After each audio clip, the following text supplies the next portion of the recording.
Difficile de résister à ce conte de fées moderne, mais quel est le point de vue de l'historien Thomas Negarov? Bonjour. Alors vous avez même succombé au charme de la reine d'Angleterre. Vous nous l'avez amené. Ouais, elle s'est changée pour nous. Moi, je préfère cette couleur, je sais pas vous.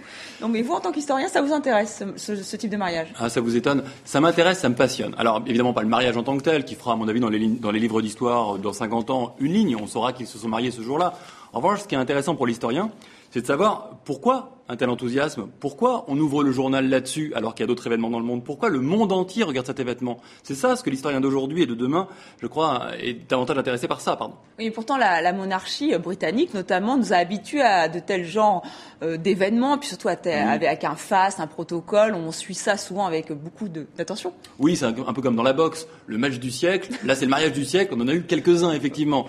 Mais je crois en fait que c'est pas si récent que ça. Enfin, c'est pas si ancien que ça, pardon, que d'organiser des fastes comme ça pour les mariages, pour les couronnements, pour les jubilés. Le grand historien britannique Eric Hobsbawm avait parlé de traditions inventées par les nations pour justement créer du lien social.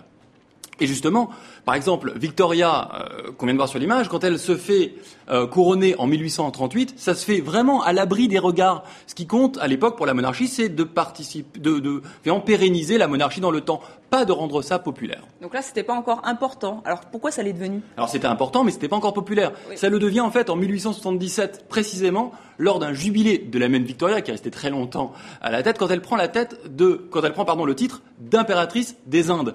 Et là va se jouer un moment important, c'est qu'entre 1877 et 1953, tous les jubilés très nombreux, tous les couronnements nombreux et les mariages un peu moins nombreux prennent à chaque fois des allures de cérémonie d'empire. Ce qu'il s'agit à ce moment-là de faire, c'est de célébrer à la fois la monarchie, mais aussi la grandeur de l'empire britannique. D'accord. Et vous avez des exemples concrets, j'imagine, avec des images toujours très fortes pour ce genre d'événement? Oui, c'est par exemple le cas d'un durbar. Ce qu'on appelle un durbar, c'est lorsque, en Inde, on célèbre l'arrivée au pouvoir d'un nouveau monarque. Et là, sur l'image, on voit en 1911, c'est George V qui arrive au pouvoir et il y a un durbar énorme organisé en Inde à ce moment-là. C'est aussi en 1953, la reine qui est à côté de moi, qui se fait couronner en 1953, un premier événement en Eurovision qui est vu donc par beaucoup de monde à la télévision, donc un événement qui devient important et qui est le dernier événement avant la fin de l'Empire britannique, bien sûr. Alors aujourd'hui, plus d'empire, mais toujours des événements très médiatisés. Là, pour ce mariage royal entre William et Kate, c'était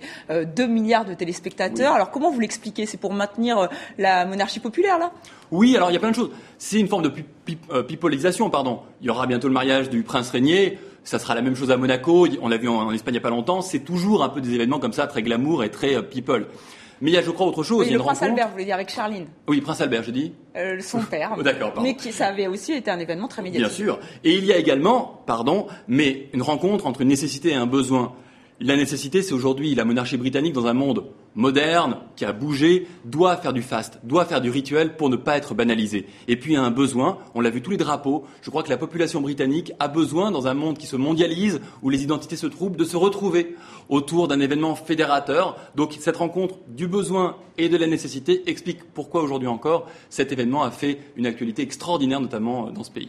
Merci Thomas Negarov. Et donc l'Histoire en marche, on la retrouve donc sur votre site internet tv5monde.com.